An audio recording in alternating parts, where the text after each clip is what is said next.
आपल्यासमोर जे मुद्दे मांडायचे आहेत त्याच्यामध्ये 3 गोष्टी प्रामुख्याने सांगायच्या आहेत. पहिला भाग असा आहे की स्त्री चळवळीची जी 50 वर्षाची वाटचाल झालेली आहे त्याच्यामध्ये भारतातली स्त्री चळवळ म्हणजे कोणत्या प्रकारची चळवळ आहे.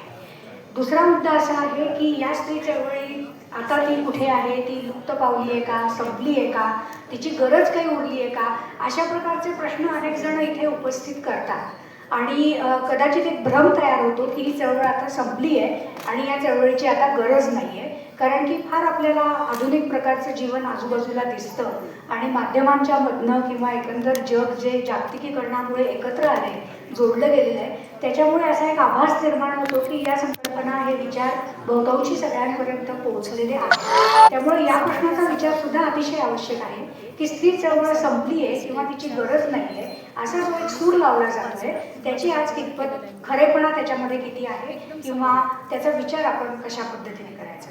आणि तिसरा भाग जो मला तुमच्यासमोर मांडायचा आहे तो हा आहे की आजचा संदर्भ जो आहे चळवळीच्यासाठी तो कसा आहे.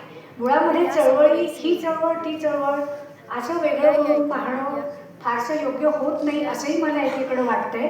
कारण की चळवळींची आवश्यकताच फार आहे अशा प्रकारचं आजूबाजूला आर्थिक, सामाजिक आणि राजकीय वातावरण निर्माण झालेलं आहे.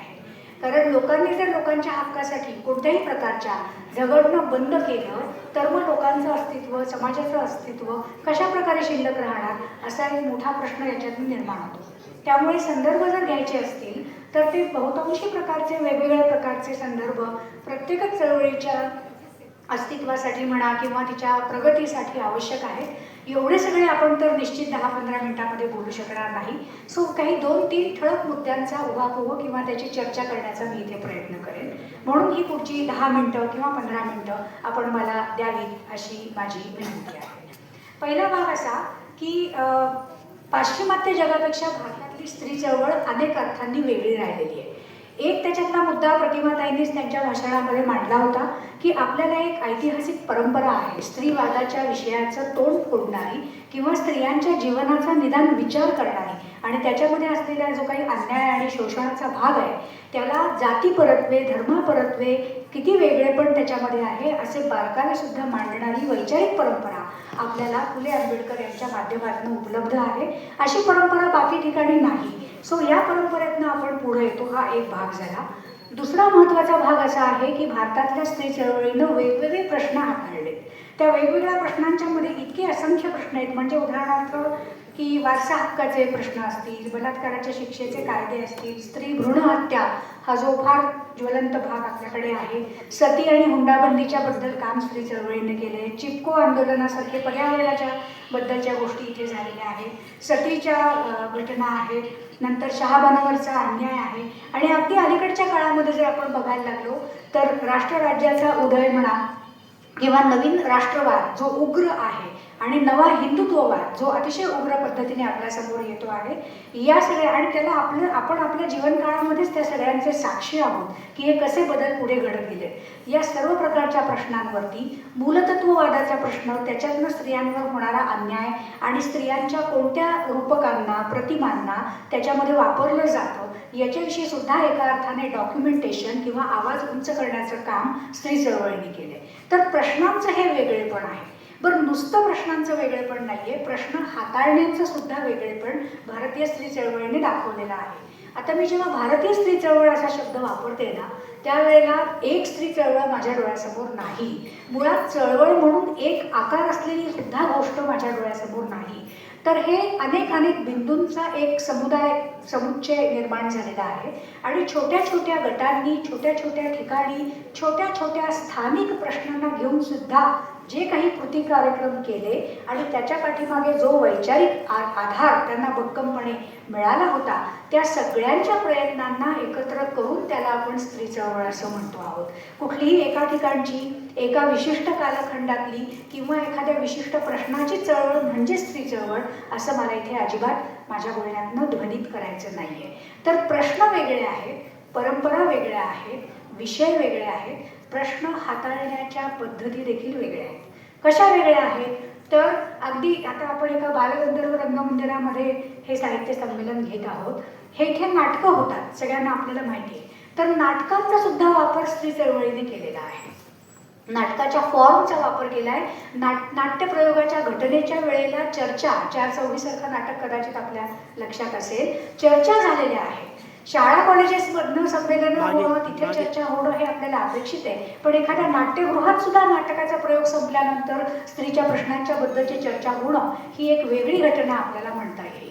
तर अशा प्रकारे स्त्री चळवळीने ज्या पद्धतीने या गोष्टी हाताळल्या त्या पद्धतीमध्ये एक वेगळेपण आहे. आणि ते वेगळेपण असंही आहे की त्याच्यामधनं स्त्री चळवळ बरंच काही शिकली. काय शिकली तर सरळ उघड आहे की हे जे द्वैत मांडलं जातं स्त्री विरुद्ध पुरुष, त्याच्यामुळे पुरुष मग कधीच सहकारी होणार नाहीत का स्त्री चळवळीचे आणि स्त्रीवादाचे. तर हा मुद्दा स्त्री चळवळीने मोडीत काढला. पुरुष सुद्धा सहकारीच आहेत. स्त्रीवाद त्यांनाही माहिती आहे, त्यांनाही तो समानतेच्या पायावरती मान्य आहे आणि ते चळवळीचे सहकारी नव्हे कार्यकर्ते आहेत अशी भूमिका सुद्धा स्त्री चळवळीने घेतलेली आहे.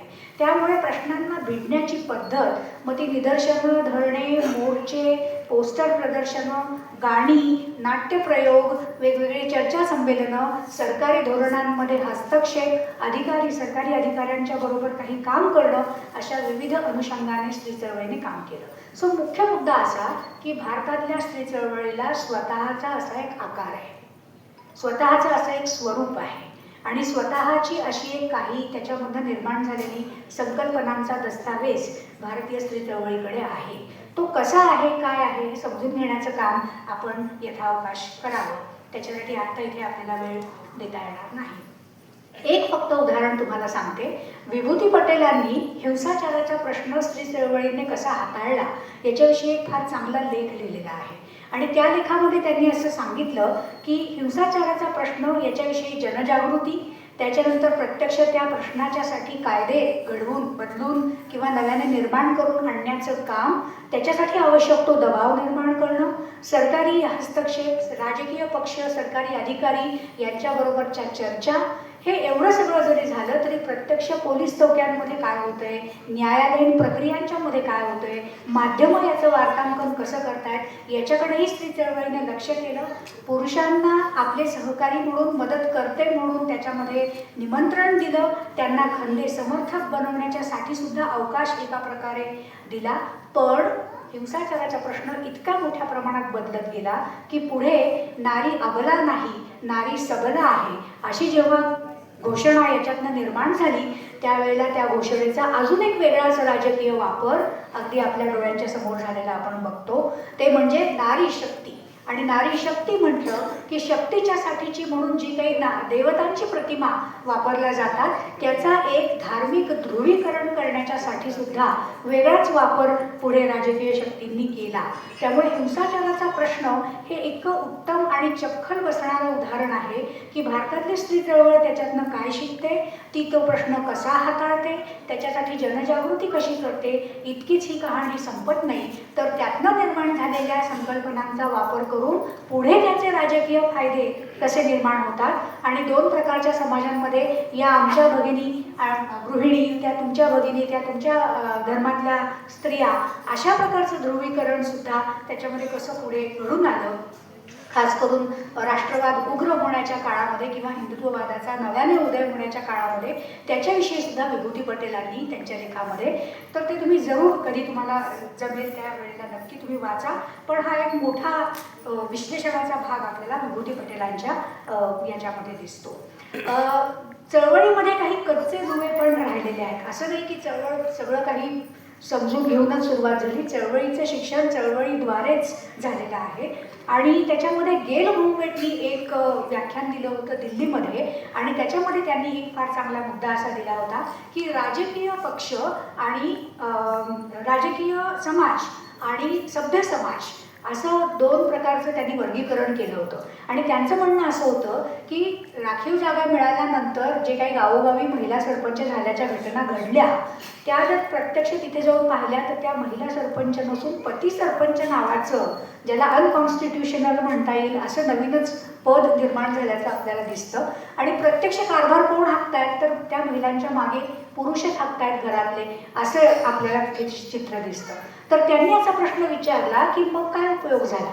हे महिलांचं सक्षमीकरण आहे का? निश्चितच नाही. आणि का नाही? कारण आपल्याकडे राजकीय पद्धतीचा समाज वेगळा आहे आणि सभ्य समाज, सिव्हिल सोसायटी जो आहे तो वेगळा आहे. त्यामुळे दोन्हीकडं समानतेचा मुद्दा तेवढाच जोराने लावल्याशिवाय, त्याच्यामधला भेद मिटवल्याशिवाय खऱ्या अर्थाने समानता आपल्याला घडताना दिसणार नाही आणि स्त्री चळवळ पुढे जाताना दिसणार नाही. अशा पद्धतीचं त्यांनी मुद्दा तिथे मांडला होता. प्रभात पटनाईकांनी अर्थकारणाच्या दृष्टीनं अशाच एका कच्च्या धुळ्याला हात घातला होता. त्यांचं असं म्हणणं होतं की निवडणुकांमध्ये आपण सगळे मतदान करतो, एका पक्षाची सत्ता जाऊन दुसऱ्या पक्षाची सत्ता येते, परंतु मूळ आर्थिक प्रश्नांना कोणीही न भिडल्यामुळे केवळ मलमपट्टी करून तीच स्थिती पुढे चालू राहते. आणि आर्थिक प्रश्न जर मिटलेले नसतील तर त्याच्यातनं निर्माण होणारे नवीन कायदा आणि सुव्यवस्थेचे प्रश्न सुद्धा त्याच पद्धतीने पुढे चालू राहतात आणि म्हणून खऱ्या अर्थाने बदल घडलेले आपल्याला दिसत नाही. आता जर अर्थकारणाची चर्चा आपण आता सुरू करणार असू तर अर्थकारणाच्या चर्चेमध्ये जागतिकीकरण आणि उदार मतवाद या दोन शब्दांचा उल्लेख केल्याशिवाय आपण काहीही बोलू शकणार नाही. या जागतिकीकरणाचे आणि त्याच्या पाठीमागून हळूच एक तत्वज्ञान म्हणून समोर आलेल्या उदार मतवादाचा जो विचार आहे त्यांनी आपल्या सगळ्यांच्या जीवनाच्या प्रत्येक बाजूला वेढून टाकलेला आहे. आपण रोज आपल्या रोजच्या जीवनामध्ये जे जे काही करतो त्या सगळ्याच्या पाठीमागे उदार मतवादी नवीन अर्थव्यवस्थेचे फंडे आहेत किंवा त्या प्रेरणांमुळे आपण तसे पुढे पुढे ढकलले जात आहोत. त्यामुळे असं जर आपण मानू की हे काय मोठ्या मोठ्या संज्ञा किंवा शब्द आहेत आणि काय आपल्याला याचं घेणं देणं अजिबात नाही. ते नाव आहे त्याचं, परंतु त्याच्या अनुषंगाने काय काय घडते. सगळ्यात महत्त्वाचा मुद्दा म्हणजे शासनाची कल्याणकारी भूमिकेमधनं पळ काढणं. उदार मतवादाला शासनाने कल्याणकारी काम करायला नको आहे. त्यामुळे समाजातले जे काही दुबळे आणि वंचित घटक आहेत त्यांच्यासाठी शासनाचा जो भरभक्कम आधार असायला हवा तोच मुळात आता शासन देणार नाही. शासनाला आता जनतेचं व्यवस्थापन करण्यापेक्षा त्यांच्या मनांचं, भावनांचं, भूमिकांचं मनोव्यवस्थापन करण्यामध्ये जास्त रस निर्माण झाला आहे आणि ही उदार मतवादाची खरं तर हा विजय आहे असं म्हणता येईल. काल परवा 25 तारखेला लोकसत्तामध्ये एक नीरज नगराळे यांचा लेख आहे, जरूर तुम्ही तो वाचा. त्यांनी असं म्हटलंय की लोकशाहीमध्ये आता व्यवस्थापन आपण करतो आहोत का मनोभूमिकांचंच मनोव्यवस्थापन असा शब्द त्यांनी वापरलेला आहे. कारण जर समाज माध्यमांचा प्रचंड आधार घेऊन शासन जर लोकांच्या पुढे योजना मांडणार असेल, लाडकी बहीणचा उल्लेखही प्रतिमाताईंनी केला होता, तर या सगळ्याद्वारे मोठ्या प्रमाणामध्ये प्रतिमेचे संवर्धन, प्रचार आणि भावनिक गोष्टी सांभाळल्या म्हणजे झालं. प्रत्यक्ष खरे प्रश्न जमिनीवरती तसेच राहतात. त्यामुळे शासनाची भूमिका काय झालेली आहे या जागतिकीकरणाच्या आणि उदार मतवादाच्या काळामध्ये ते आव्हान एक प्रकारे आपल्याला उभं राहिलेलं आहे पुढे. दुसरा भाग असा आहे की 2014 साली CSR फंड द्यायला परवानगी किंवा तो कायदा झाला आणि कंपनीने CSR फंड दिले. ते दिल्यानंतर छोट्या छोट्या ठिकाणी छोट्या गटांनी स्त्रियांसाठी काम करणं सुरू केलं, वस्तीच्या पातळीवरती काम करणं सुरू केलं. परंतु याच्यामुळे जे काही एक विखुरलेपण आलं आणि याला एक शब्द वापरला गेला की NGO करण झालं चळवळीचं. तर NGO करण जे झालंय ते तोट्याचं झालंय का फायद्याचं झालेलं आहे हा तिढा अजूनही आपल्याला पूर्णपणे सुटलाय अशी काही परिस्थिती नाहीये. तो तोट्याचा अशासाठी वाटतो की त्याच्यामधनं एक सघन एकसंध भूमिका आणि एक चळवळ उभं राहणं शक्य होत नाही. पण फायद्याचा एकीकडे असा वाटतो की अतिशय छोट्या ठिकाणी निदान स्त्री जाणीवेचा विचार तरी आपल्याला पोहोचलेला आहे. त्यामुळे हा प्रश्न आपण निकालात तसा काढू शकत नाही, पण हे आपल्या भोवतीचं वास्तव नक्की आहे. याच्या पुढचा एक भाग जो आहे उदार मतवादाचा आणि तो आपल्या सगळ्यांच्या जीवनाशी जोडलेला असं मगाशी मी जे म्हणाले तो असा की ते म्हणजे बाजार किंवा मार्केटला स्त्रीवाद हे एक खेळणं आहे. म्हणजे महिला दिन साजरा कसा झाला याची तुम्ही या वर्षीची, मागच्या वर्षीची, त्याच्या मागच्या वर्षीची उदाहरणं जर आठवलं तर तुम्हाला लक्षात येईल की गुलाबी कलरचं सगळं डेकोरेशन, मग त्या दिवशी निघणारे लाखो काय करोडो फोटो, मग त्यांच्या बातम्या, मग त्याच्या निमित्तानं होणाऱ्या त्या वरवरच्या मुलाखती किंवा बाईट्स माध्यमं जे घेतात ते, मग त्या दिवशी महिलांना काहीतरी खास अगदी केक कापण्यापासून ते विविध सवलती, प्रवास भाड्यामध्ये सवलत, अमुक तमुक, हे सगळं जे सेलिब्रेशन साजरं करण्याच्या मनोवृत्तीतनं सगळं जे आहे त्याच्यामुळे महिला दिन आता असा साजरा होतोय हेच एक मुळात आव्हान म्हणून कदाचित चळवळीच्या समोर उभं राहिले का काय, असं म्हणण्याची पाळी आपल्याला आलेली आहे. त्यामुळे बाजार म्हणून जे काही आपल्याला, बाजार स्त्रीवादाची सगळी भाषा बोलतो, म्हणजे स्त्री स्वातंत्र्याच्या विषयी पण बाजार बोलतो, पण तो गंमत असं करतो की त्याच्यामध्ये असलेलं जे काही राजकीय आशय आहे, जो स्फोटक आहे, जो विद्रोही आहे, त्याला मात्र तो काढून घेतो आणि फक्त वरवरचं आवरण जे आहे साजरं करण्याचं, म्हणजे सगळेजण खुश आहेत, त्याच्यामध्ये मुळात जी संघर्षाची भूमिका आहे ती वजा करून पूर्णपणे टाकलेली आहे. अशा प्रकारे बाजार स्त्रीवादाला साजरं करतो आणि हा एक मोठा भाग त्याच्यामध्ये येतो. अजून एक उदारीकरणाच्या काळामध्ये असं झालंय की जरा 20-30-40 वर्षांच्या पूर्वी परिस्थिती अशी दिसत होती की नागरी भागाकडनं ग्रामीण भागाकडे सक्रियतेच्या संदर्भामध्ये, जागरूकतेच्या संदर्भामध्ये एक प्रकारे संदेश किंवा मेसेजेस देण्याच्यासाठी लोक तत्पर असायचे. जाऊन पोहोचणं, आउटरीच वगैरे असे त्याला शब्द वापरले जायचे. परंतु आता ग्रामीण भागामध्ये 2 मोठे बदल झालेले आपल्याला दिसतात. एक म्हणजे शहरी जीवनशैली ग्रामीणपासून पूर्ण दूर आहे असं अजिबात नाही, ती ग्रामीण भागामध्ये पण पाझरलेली आहे. आणि दुसरी गोष्ट अशी की शहरी जीवनामध्ये सगळं आलबल आहे असंही अजिबात नाही. ग्रामीण भागातले जे जाती धर्मावर आधारित झगडे आणि शोषणाचे प्रकार होते ते नागरी भागात सुद्धा त्याच प्रकारे अस्तित्वात आहे. एवढंच नाही तर नागरी भागात राहणाऱ्या ज्या स्त्रिया आहेत त्यांना सुपर वुमन होण्याचा प्रॉब्लेम आहे. सगळंच सांभाळायचं, घरही सांभाळायची, नोकरी सांभाळायचं, बाकी सार्वजनिक जीवनातला वावरही सांभाळायचा आणि त्या नादामध्ये त्यांच्यावर होणाऱ्या अन्यायाच्या प्रकारांमध्ये उलट किंवा शोषणाच्या जागांमध्ये उलट जास्त वाढ झालेली आहे. त्यामुळे शहरी ग्रामीण हे नातं कसं बदललेलं आहे हेही आजच्या संदर्भाने स्त्री चळवळीच्या समोर आपल्याला बघायला पाहिजे. आता मला फारसा वेळ नाही, त्यामुळे मी आणखी नवोद्धार मतवादाच्या काही गोष्टी सोडून एक महत्त्वाच्या 2 गोष्टी मी फक्त सांगते आणि मी थांबते.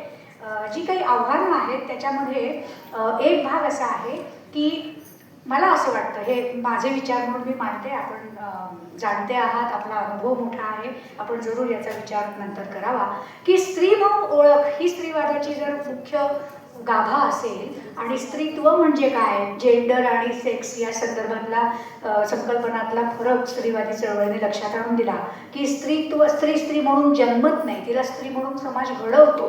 म्हणजे मग बांगड्या घाल, असं बस, तसं उठ, हे काम कर वगैरे वगैरे, जे काही सोशल अपब्रिंगिंग ज्याला आपण म्हणू.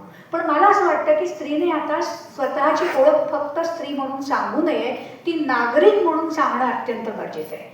कारण नागरिक म्हणून जर स्त्री उभी राहणार असेल तर तिचा जो काही सक्रियता तिची जी आहे, तिचं जे कर्तेपण आहे, ती जी काही एजंट वाहक किंवा तिची एजन्सी जी आहे ती फार महत्त्वाची आणि तिला धार एका प्रकारे चढेल.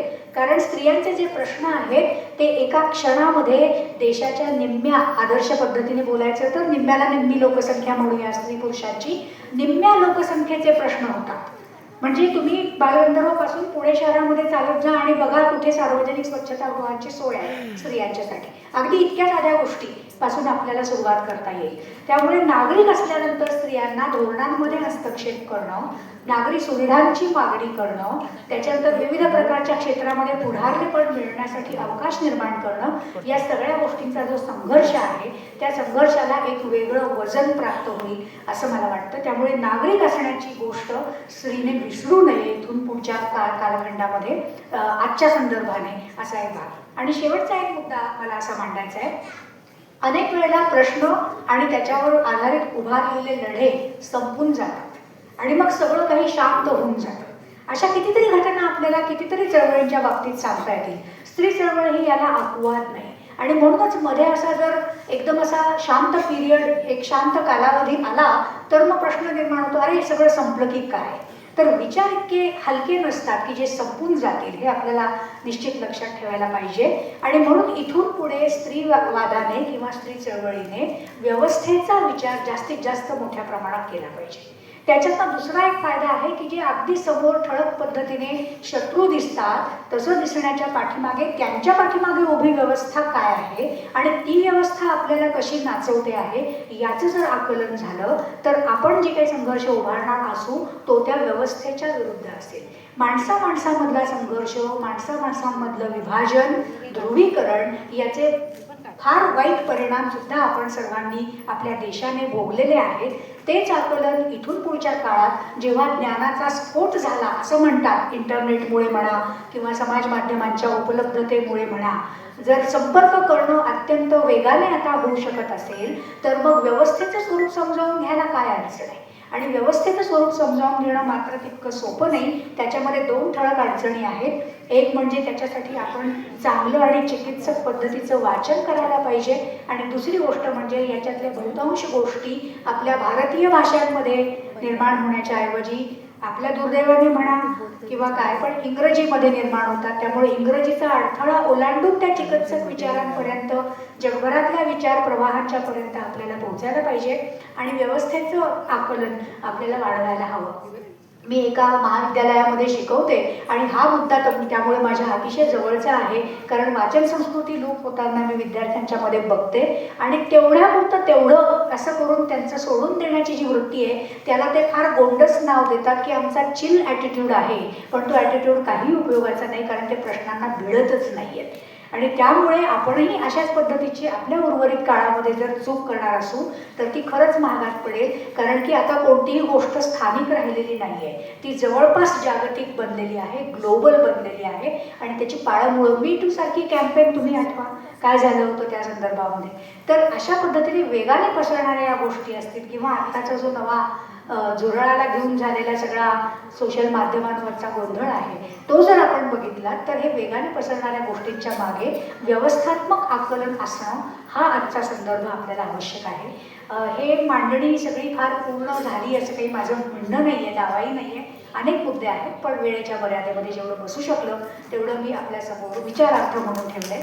आपण ऐकतो.